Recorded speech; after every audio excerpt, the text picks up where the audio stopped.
আসসালামু আলাইকুম। আজকের অনলাইন ক্লাসে একাদশ দ্বাদশ শ্রেণীর হিসাব বিজ্ঞান দ্বিতীয় পত্র বইয়ের চতুর্থ অধ্যায় যৌথ মূলধনীয় কোম্পানির মূলধনের অধ্যায় থেকে ঢাকা বোর্ড 2025 সালের প্রশ্নটির সমাধান করব। প্রিয় শিক্ষার্থীরা, আমরা উদ্দীপকটি ভালো করে একটু লক্ষ্য করি।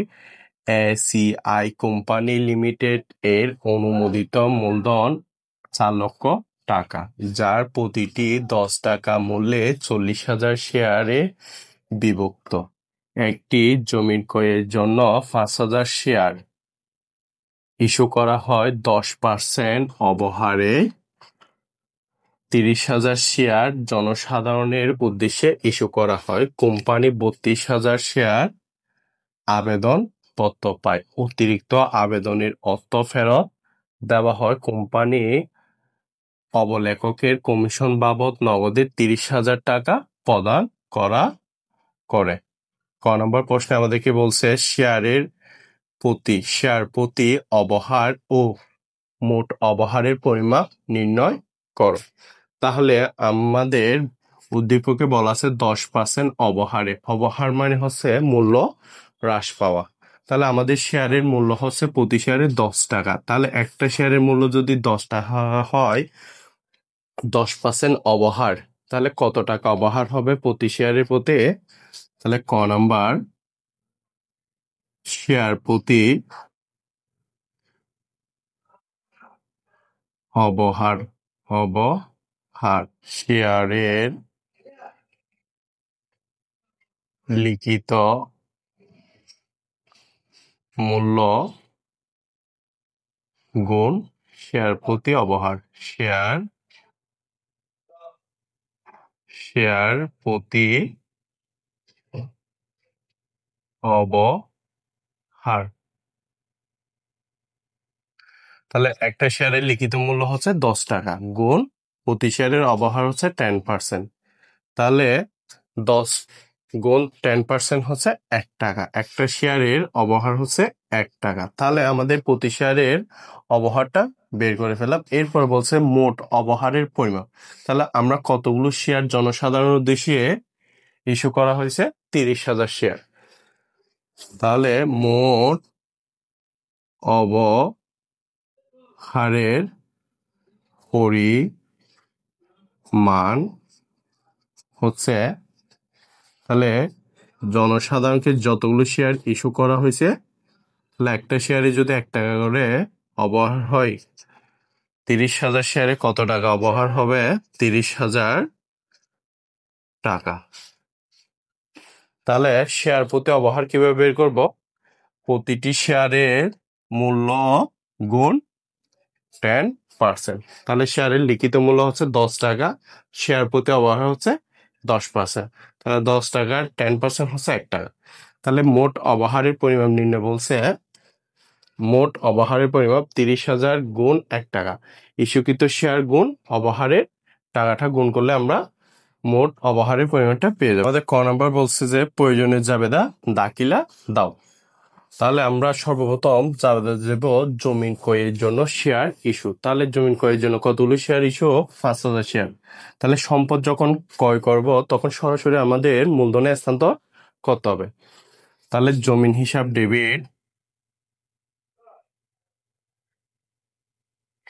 ডেবিট শেয়ার মূলধন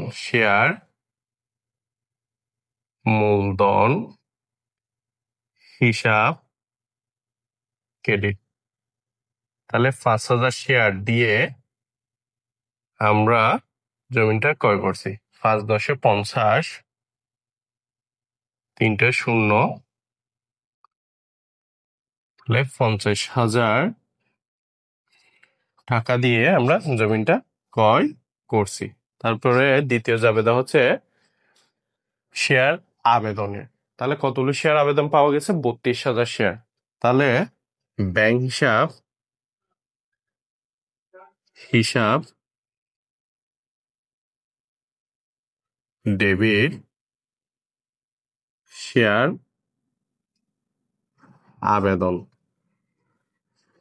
আবেদন হিসাব ক্রেডিট। তাহলে একটা শেয়ারে যদি 1 টাকা অবহার হয়, তাহলে 10 টাকা থেকে 1 টাকা হ্রাস পেলে কত টাকা?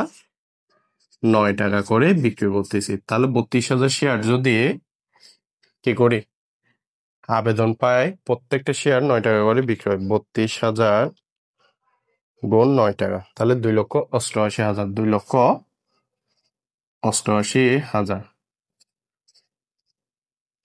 88,000। তাহলে এখন 3 নম্বর জাবেদা হচ্ছে যে মূলধনে হস্তান্তর করবো। তাহলে জনসাধারণ উদ্দেশ্য কতগুলো শেয়ার ইস্যু করা হলো? 30,000 শেয়ারকে আমরা মূলধনে হস্তান্তর করব। তাহলে মূলধনে হস্তান্তর করবো যে শেয়ার অবহারের ভিত্তিতে। তাহলে শেয়ার আবেদন হিসাব ডেবিট। তাহলে শেয়ার অবহার হচ্ছে মূল্য হ্রাস পাওয়া বা কোম্পানির ক্ষতি হচ্ছে, তাহলে অবহার হিসাব ডেবিট। শেয়ার মূলধন হিসাব ক্রেডিট। তাহলে শেয়ার অবহার আমরা প্রথম নম্বর প্রশ্নে বের করছি 30,000। তাহলে একটা শেয়ার যদি 9 টাকা করে আবেদন পাওয়া যায়, তাহলে 30,000 গুণ 9 টাকা, তাহলে 2,70,000। তাহলে এই দুটোটা যোগ করলে আমরা ক্রেডিটের টাকাটা পাবো 3 লক্ষ টাকা।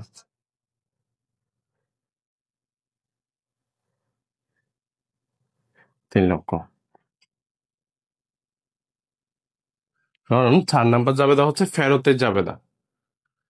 তাহলে 4 নম্বর কিসের জাবেদা? ফেরতের জাবেদা। তাহলে কতগুলো শেয়ার অতিরিক্ত আবেদন পাওয়া গেছে? 2,000 শেয়ার অতিরিক্ত আবেদন পাওয়া গেছে। তাহলে ফেরতের জাবেদা হচ্ছে যে 2 নম্বর জাবেদাকে উল্টো করে দিলে ফেরতের জাবেদা হয়ে যাবে শেয়ার আবেদন হিসাব ডেবিট, ব্যাংক হিসাব ক্রেডিট। তাহলে একটা শেয়ার যদি বিক্রির সময় যদি 9 টাকা করে বিক্রি করি, তাহলে ফেরত দেওয়ার সময় ঠিক 9 টাকা করে। তাহলে 2,000 গুণ 9 টাকা, 9 2 18, 18,000 টাকা, 18,000 টাকা। তাহলে সর্বশেষ জাবেদা হচ্ছে অবলেখকের কমিশন বাবদ নগদে 30,000 টাকা প্রদান। তাহলে আমাদের শেয়ার ইস্যুর অধ্যায়ের মধ্যে নগদে কোনো লেনদেন হয় না। তাহলে এখানে যে নগদের কথা বলা হয়েছে এটি ব্যাংকের মাধ্যমে পরিশোধ করা হয়েছে। তাহলে অবলেখকের কমিশন হিসাব ডেবিট, অবলেখকের লেখকের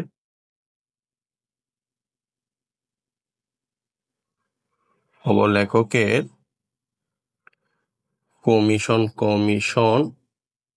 হিসাব ডেবিট, ব্যাংক হিসাব ক্রেডিট। তাহলে আমাদের ওখানে সরাসরি টাকা দেওয়া আছে 30,000 টাকা। তাহলে 30,000 টাকা বসে দিলাম। প্রিয় শিক্ষার্থীরা, যদি জাবেদা বুঝতে কোনো অসুবিধা হলে অবশ্যই কমেন্ট বক্সে জানাতে পারো। কোম্পানির আর্থিক অবস্থা বিবরণী প্রস্তুত করো। কি আর্থিক অবস্থা বিবরণী প্রস্তুত করো। তাহলে গড়টা হবে যে বিবরণ টাকা। তাহলে আমাদের আর্থিক অবস্থা বিবরণীর মধ্যে প্রথমে স্থায়ী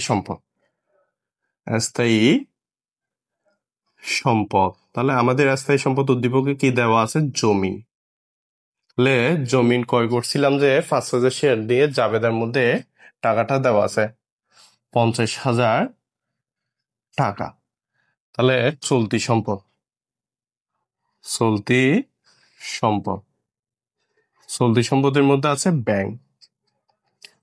তাহলে ব্যাংকের টাকাটা আমরা জাবেদা থেকে বের করব। তাহলে 2,88,000 ডেবিট পাশে আছে, তারপর বিয়োগ 18,000,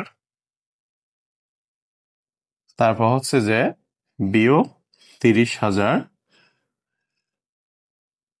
2,88,000 থেকে 18 এবং 30,000 বিয়োগ করবো আমরা।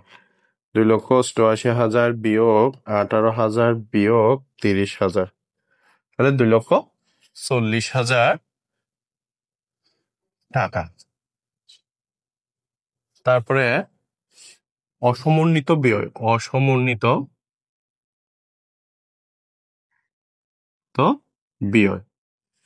তাহলে অসমন্বিত ব্যয় আমাদের জাবেদার মধ্যে শেয়ার অবহার এবং অবলেখকের কমিশন আছে, এই দুইটা কিন্তু অসমন্বিত ব্যয়। শেয়ার অবহার, শেয়ার অবহার। তাহলে একটা শেয়ার 1 টাকা হলে 30,000 শেয়ারে 30,000 অবহার, 30,000 টাকা। তাহলে অবলেখকের কমিশন, অবলেখকের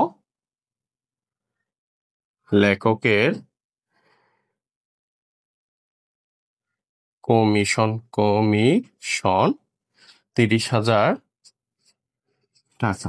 তাহলে যোগ করলে হয় 60,000 টাকা। তাহলে 60 আর 2,40,000 3,50,000 টাকা, 3,50,000 টাকা।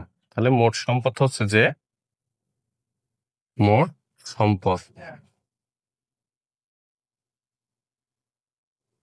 3,50,000 টাকা। তারপর হচ্ছে দায় প্লাস মালিকানা সত্ত্ব, মালিকানা সত্ত্ব। তাহলে অনুমোদিত মূলধন, অনুমোদিত মূলধন।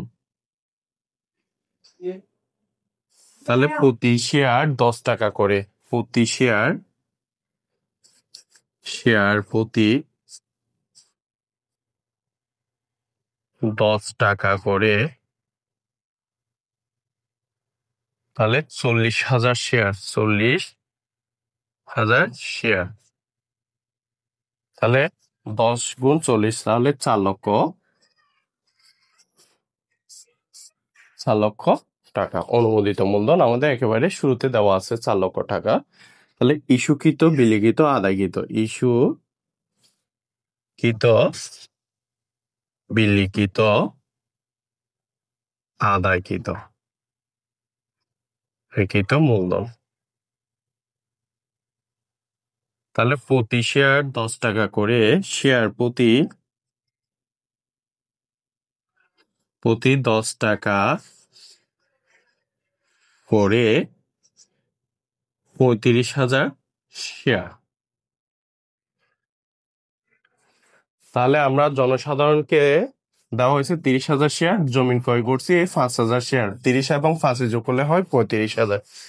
তাহলে 10-এর সাথে 35,000 গুণ করলে 35,000 গুণ 10, তাহলে 3,50,000 টাকা, 3,50,000 টাকা।